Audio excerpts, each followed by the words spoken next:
Net mass communication and ജേർണലിസ്റ്റിലെ ഒരു PYQ നോക്കാം.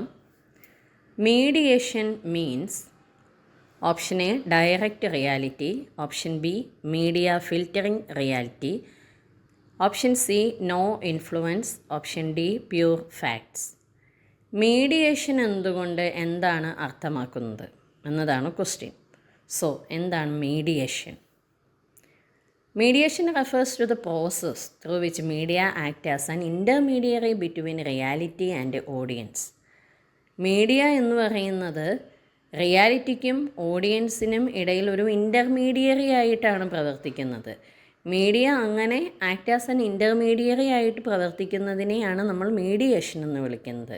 കാരണം media does not present reality directly. നേരിട്ട് ഒരു കാര്യത്തിനെയും ഒരു റിയലായിട്ട് നടന്ന ഒരു സംഭവത്തിനെ അതേപടി പകർത്തി പ്രസൻറ്റ് ചെയ്യുകയല്ല മീഡിയ ചെയ്യുന്നത്. It select information, shapes content, frames messages. ഒരു സംഭവം നടന്നു കഴിഞ്ഞാൽ അതിൽ എന്തെല്ലാം ഇൻഫോർമേഷൻസാണ് ഓഡിയൻസിന് കൊടുക്കേണ്ടത് എന്ന് മീഡിയ ആദ്യം തീരുമാനിക്കുന്നു. Then shapes content.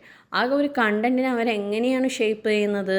നമ്മൾ പഠിച്ചിട്ടുണ്ട്, ഒരു ന്യൂസ് കൺസ്ട്രക്റ്റ് ചെയ്യുന്നത് അതിൻ്റെ ഇൻവെർട്ടഡ് പിരമിഡ് സ്റ്റൈലിലാണ്. അങ്ങനെ ഇൻവെർട്ടഡ് പിരമിഡ് സ്റ്റൈലിലേക്ക് ആ ന്യൂസിനെ ഷേപ്പ് ചെയ്യണം. അതുപോലെ തന്നെ ആ മെസ്സേജസ് 5Ws ആൻഡ് 1H ഉൾപ്പെടുത്തിക്കൊണ്ട് അതിൻ്റെ ആ ഒരു ലെവലൊക്കെ അനുസരിച്ചിട്ടാണ് മീഡിയ മെസ്സേജിനെ ഫ്രെയിം ചെയ്യുന്നത്.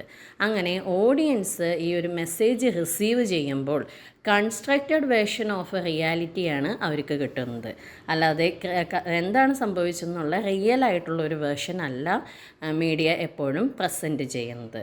So mediation means media filtering reality. Option B.